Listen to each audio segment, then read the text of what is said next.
Good Friday evening and welcome to the NCWLIFE Evening News. I'm Grant Olson. Here are a few of the stories we have coming up for you tonight. A proposal by Grace City Church to open a school at a partner church campus in Wenatchee will get a public hearing later this month at City Hall. The City of East Wenatchee and the East Wenatchee Water District will begin construction on Rock Island Road on Monday. Our warm late winter weather is just getting warmer with possible record high temperatures on the way. Your local forecast is coming up.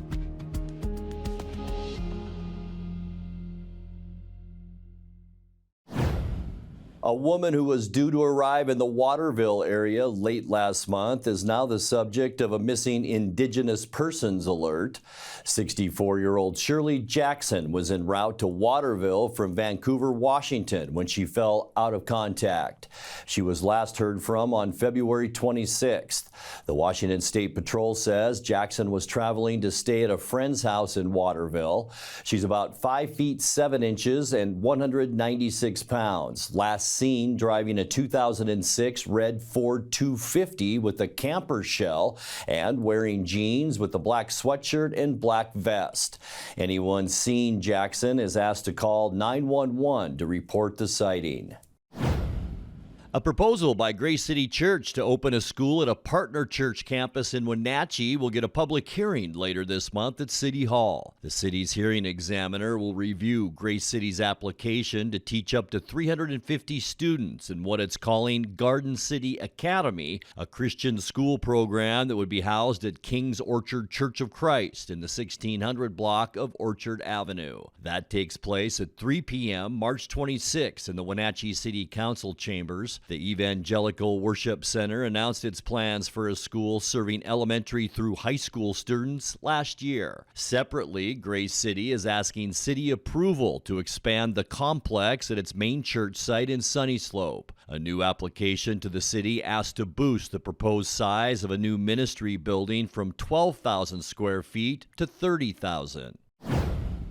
Well, that temporary greenhouse you sometimes set up in your garden each year is now exempt from Washington state building codes. State Senator Shelley Short of the 7th District pushed the legislation through by a unanimous vote in the session that just finished up. Governor Jay Inslee signed the measure into law on Wednesday. Another bill crafted by Short to allow local governments to adjust their urban growth boundary each year rather than waiting for a 10-year comprehensive plan update also won the governor's signature this week. St. Patrick's Day is Sunday, and Wenatchee expects to celebrate in its usual style. At 3 p.m., the Wenatchee Valley Museum and Cultural Center opens its beer garden ahead of the 5 p.m. start of the annual St. Patrick's Day Parade. At just 1 block of Orondo Street, it's billed as the world's shortest parade. Organizers invited Wenatchee officials to join the festivities at a city council meeting last month. 43 years ago, it was 1981. And Jim Lynch started this parade along with our news director at KW3, and it's gone on for 43 years. It's fun, it's zany. The Grand Marshal has never turned up in the history of the parade, but we'll choose one again. Ever. So mainly we want to invite the city council ladies for once, and Chief of Police, which he'll be there. And we've applied to the city in formal fashion, and if there's any questions, but we mainly want to have you lead the parade, Your Honor. Quick update so that everybody knows this year it falls on a Sunday. Usually we start at 7-ish. This year we'll be starting at 5-ish. So put that on your calendars.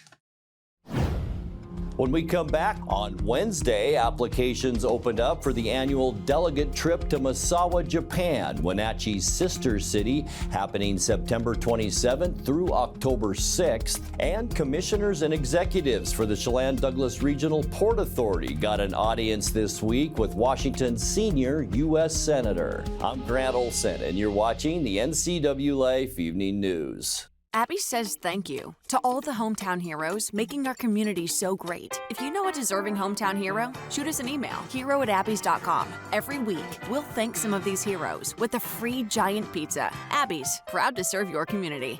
Be Be a hero tonight. Treat your family and friends to Abby's famous hometown hero pizza. This giant features our classic pepperoni, tasty Italian sausage, and crisp green peppers for a one-of-a-kind legendary flavor. Visit abbys.com for a special pizza at a very special price. A ductless unit from Carrier can keep anyone comfortable. Take Shelly, for instance. She finds me time in her new attic-turned-home gym. And with her Carrier ductless unit, the temperature is always perfect. No matter how intense her workout gets. Carrier. Total comfort, totally happy.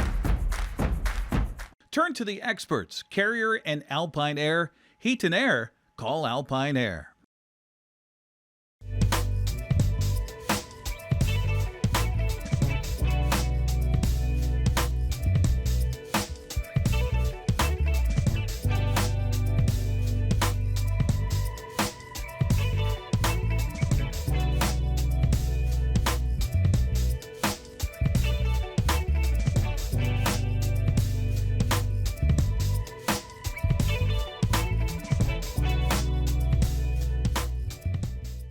So, how's Evan? Well, he's all grown up now, but I worry about him. So many dangers in the world. COVID, the environment, the opioid epidemic.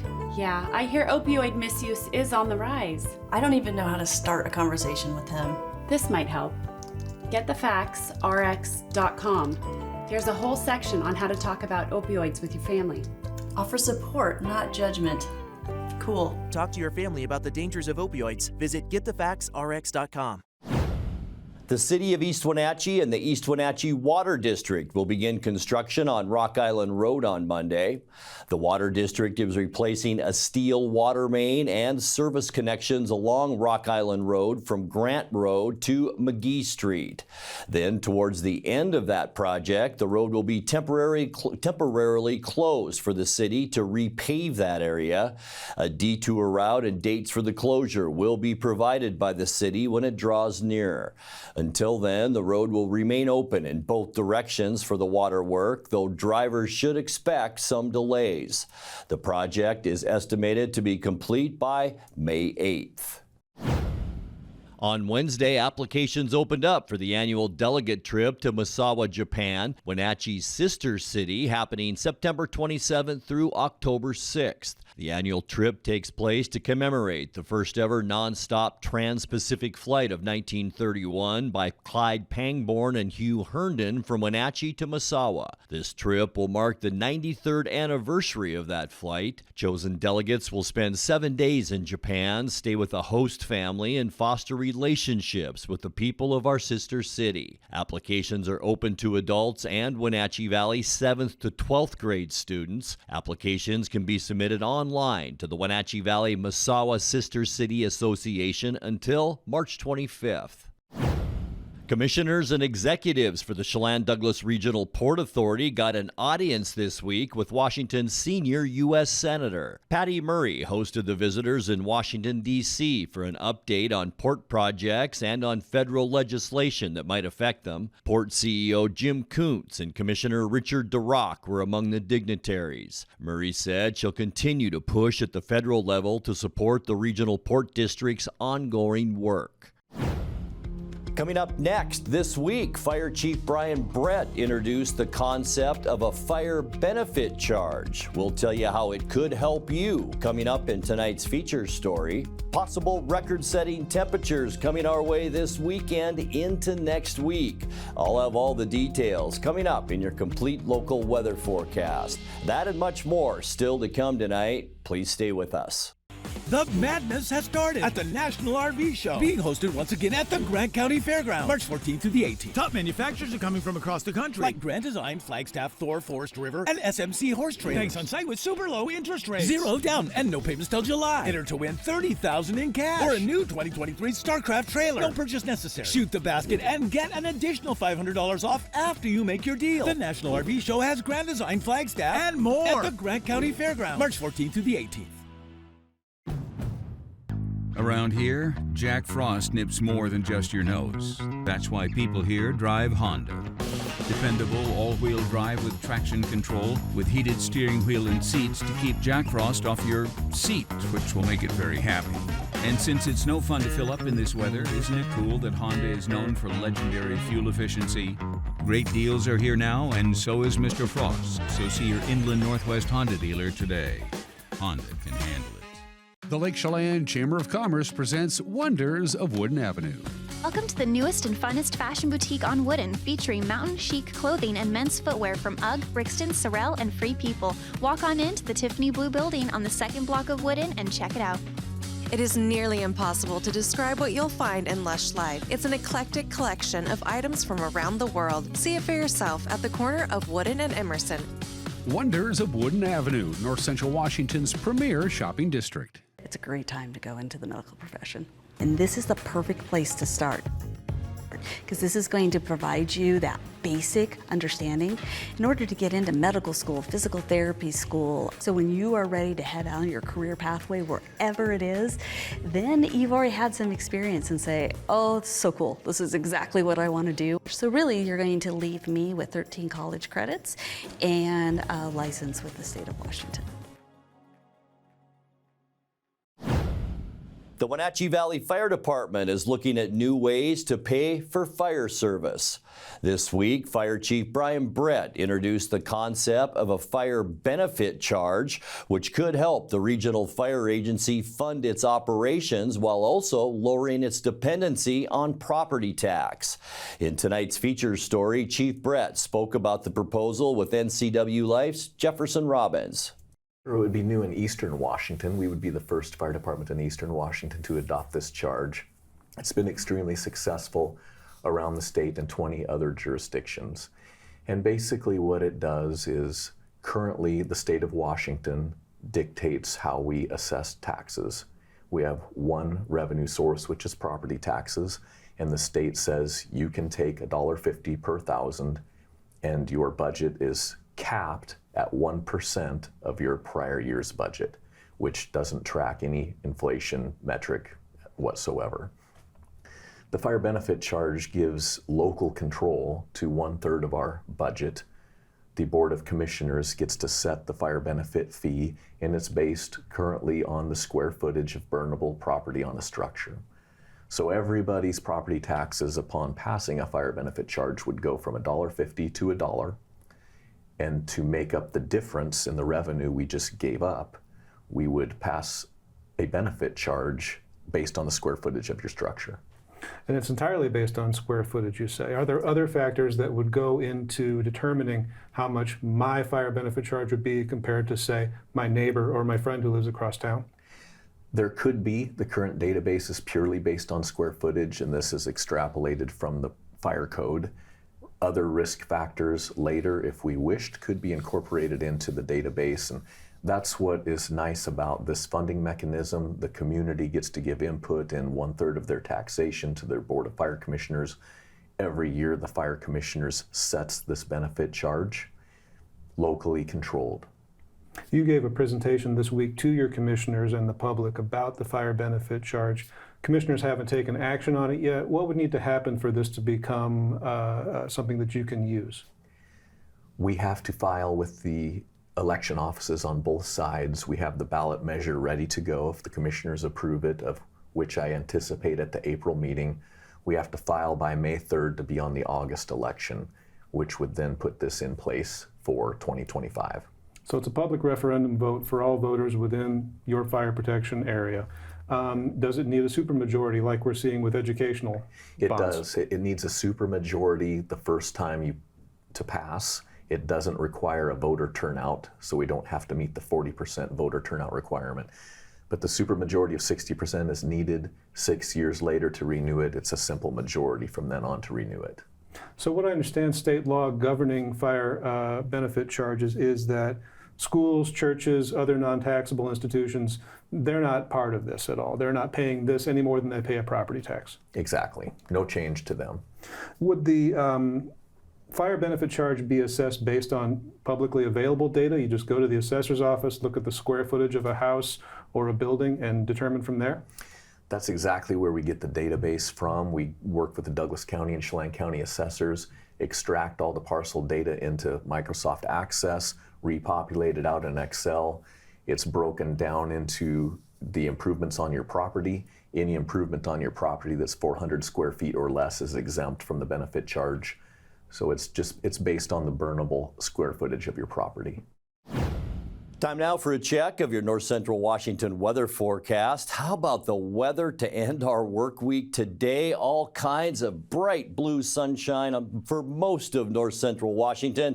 This is a great shot looking down from our Hay Canyon Sky-Fi Tower camera, looking at our friends in Kashmir. And what a beautiful day to be in the Upper Valley today. Boy, almost anywhere across North Central Washington. And our weather, folks, it is just going to get better. Here's Leavenworth's temperatures as we get into the upcoming weekend. Mid-60s, even some upper 60s to around 70. Moses Lake, pretty much the same thing. Temperatures almost 70. But look at these temperatures Sunday, Monday, and Tuesday in Wenatchee. 71, 70, and 72.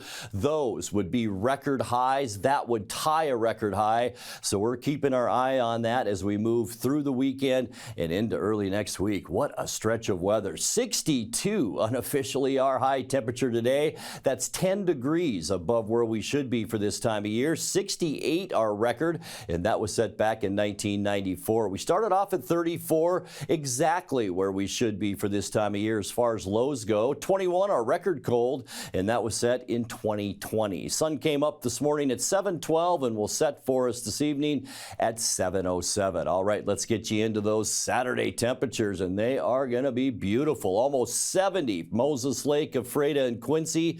67 for you folks in Ellensburg. That's what we'll see in the Wenatchee area as well, all the way up through Eniat and Chelan. 69 as well in Omak. 66 for Kashmir. 65 for Leavenworth. And a beautiful day to be up in Lake Wenatchee tomorrow with a high temperature of 62. High pressure is the real reason, and it's a large area of high pressure that extends well up into northern British Columbia. That's going to bring us clear skies tonight. And talk about mild overnight lows. We're talking temperatures about 40 degrees overnight tonight. Getting you into the upcoming weekend, you're going to like it. Sunny skies and warmer. High temperatures, as we just talked about, in the mid to upper 60s, and beautiful all over the western United States this weekend.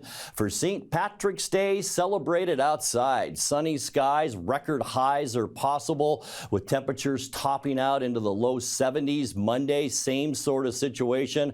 High pressure in southern Wyoming will bring all of that desert warmth our way. High temperatures Monday, right around 70 degrees once again. And getting you into Tuesday, I think this could be our warmest day of all because the storm system is trying to push in, and we call it compressional heating. So the first day of spring on Tuesday, we could be talking record highs with high temperatures in those low 70s, and then we'll begin to come back to normal a little bit as we get into Wednesday. Low pressure just to our north. That could bring some clouds our way. Mostly sunny, though, in eastern Washington. It will be cooler. High temperatures Wednesday in those mid-60s. And then for Thursday, things really change. We'll see mostly cloudy skies, an area of low pressure just off the coast, and a big trough forming as well off the Pacific coast. We'll see mainly cloudy skies and about a 40% chance of rain showers on Thursday, with high temperatures then cooling back into those upper 50s. All right, your 7-day forecast, and enjoy these next 4 or 5 days. 67 tomorrow, possible record highs for Sunday, Monday, and Tuesday. 71 Sunday, 70 on Monday, and 72 the possible high temperature on Tuesday. Things will cool down then a little bit into the mid and end of our next week. Wednesday, mostly sunny and 65, and then increasing clouds with a chance for rain on Thursday. High temperatures then at 58 degrees. And that's a look at your North Central Washington weather forecast. Coming up next, tonight's sports report with Eric Granstrom and more as the NCWLIFE Evening News continues right after this. At Kennedy Group, we understand that buying and selling is more than a transaction, and it's more than just a house. This is where you will gather with friends and family, and where a lifetime of memories will be made. But buying a home is more than memories. Oftentimes, it's your biggest financial decision. The agents at Kennedy Group understand this and provide real estate advice based on your goals and dreams. Call us today, and let's find your happy place.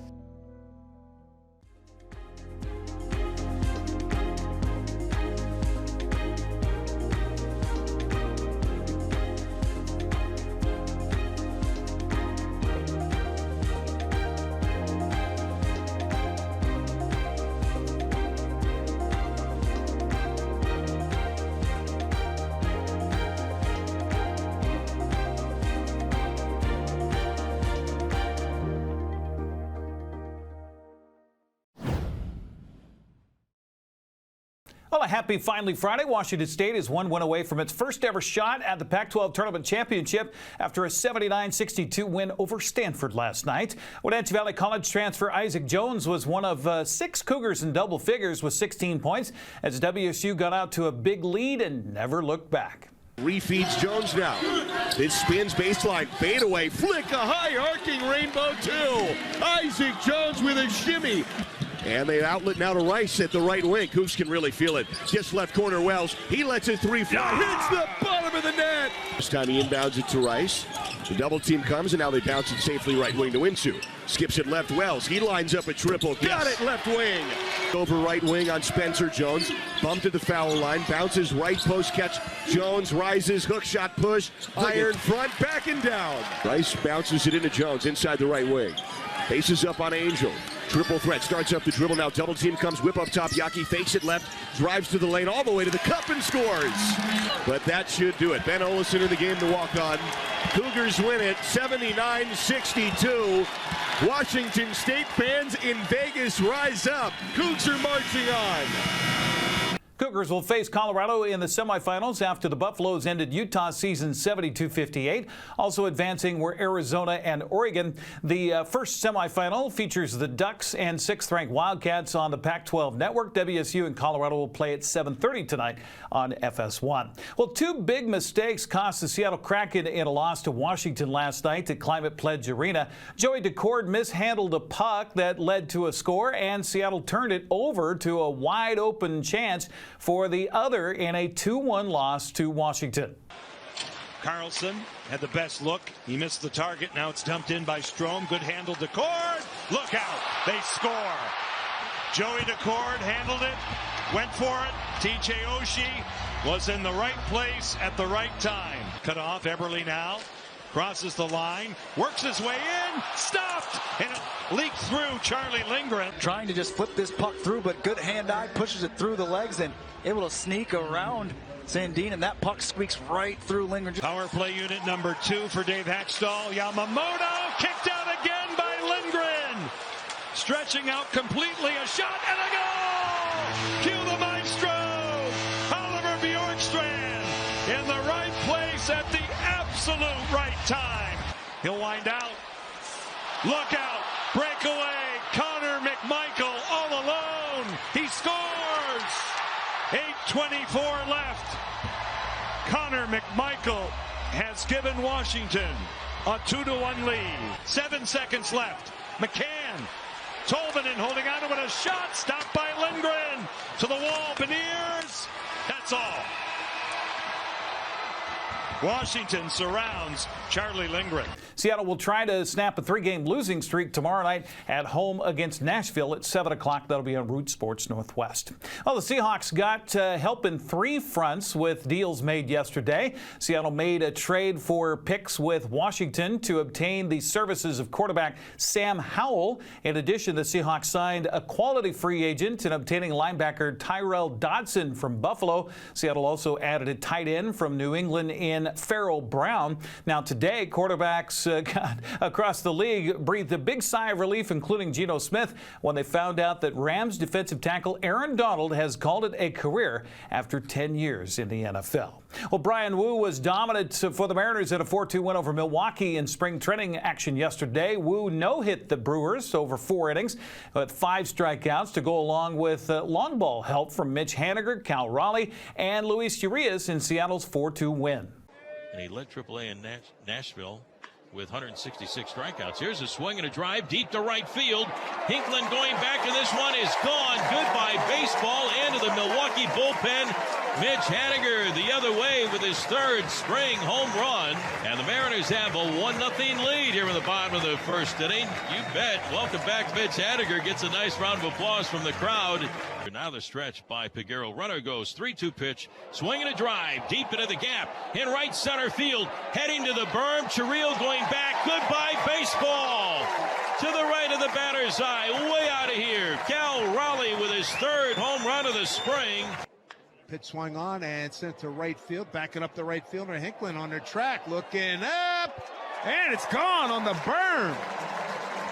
Opposite field home run number 2 for the Mariners. Luis Arias with his second homer as the Mariners' 4th RBI. And the Mariners have a 4-1 lead here in the 6th. Seattle was in Tempe today to face the Angels as Cactus League schedule winds down. The Wenatchee Wild wrap up the home part of the regular season in Western Hockey League play this weekend, starting tonight. Wenatchee hosts the Spokane Chiefs at 7 o'clock. The game tomorrow features Portland in town. That's a 6 o'clock puck drop. You can find out more and get tickets at WenatcheeWildHockey.com. Well, there's way more on the schedule than on the scoreboard in prep sports, so let's get right to it. First of all, baseball yesterday, afraid of top West Valley of Spokane by a final of 7-4. On tap today, Moses Lake hosting Chiawana, while Lake Roosevelt entertains Davenport in a doubleheader. Tomorrow's action begins at 11 a.m. with Cashmere hosting Natchez Valley, while Luke's at Quincy. Warden hosts Manson in a doubleheader. Eastmont hosts Glacier Peak in a single game at noon. Chelan visits Colville for a twin bill at noon, while Okanagan hosts Cle Elum for 2. Kettle Falls plays a single game at Tonasket at noon. Ephrata also plays at Grandview at 1 o'clock. On to Les Schwab Prep Fast Pitch softball scoreboard from yesterday. Wenatchee and Ellensburg split a doubleheader with the Panthers taking the opener 16-6. Bulldogs took the nightcap 14-13. Eastmont edged Cheney in a single game 6-4. Ephrata topped West Valley 13-3. Chelan down Tonasket 22-16. Omak bested Oroville 28-6. Lake Roosevelt's hosting Davenport for 2 games this afternoon, while Moses Lake is hosting Mount Spokane. Liberty Bell plays at Bridgeport. Coming up tomorrow, busy schedule. Ephrata is hosting Tahoma and Clarkston beginning at 10 a.m. Moses Lake is at the Columbia Playfields down in the Tri-Cities against Meade at 10:30 and Hermiston at 12:30. Quincy hosts Wahluke in a doubleheader at 11, while Cashmere is at Brewster. Bridgeport hosts Oroville, and Manson is at Soap Lake. Tonasket hosts Kettle Falls in a single game at noon. Eastmont's on the road at Sela for a doubleheader. That starts at 4 o'clock tomorrow afternoon. Prep boys soccer yesterday. Quincy blanked Ephrata 1-0. Cashmere stopped Sela 2-0. Cascade beat Ellensburg 5-1. Brewster topped Tonasket 2-1. Bridgeport blanked Oroville 6-0, and Manson beat Okanagan 3-1. On tap today, Eastmont Wenatchee on the road as the Wildcats will play Newport at 7:30, while the Panthers take on Skyline. Coming up tomorrow begins at 11 a.m. with Cascade of Brewster. Zilla hosts Cashmere. Manson visits Oroville. Quincy takes on Okanagan at 1 o'clock, while Eastmont is back home against Mount Si. Natchez Valley visits Moses Lake. Chelan is on the road at Bear Creek tomorrow afternoon at 2 o'clock. That's a look at sports news. I'm Eric Granstrom. Have a great weekend. Hi, everybody. Dan Coos, host of Wake Up Wenatchee Valley. We have a fantastic bunch of shows scheduled for you next week. We have just a really very good series of shows lined up for you next week. We have some good shows lined up for you next week. Just kidding you. We just have some shows lined up for you for next week. But Bonnie Orr will be joining me on the vernal equinox. I'm looking forward to that. And a few surprises as well. Enjoy this gorgeous weather. Take us along. We're portable because we stream on our app, and I'll see you Monday for Wake Up Wenatchee Valley. And that will do it for our newscast tonight. For more news from around North Central Washington, you can find us at NCWLIFE.com, on our social media channels, or on our mobile app for iPhone and Android. And remember, if you see news happening, we'd like to hear from you. Email us at news@ncwlife.com or call 888-6295. I'm Grant Olson. Thanks so much for being with us, and have a great weekend.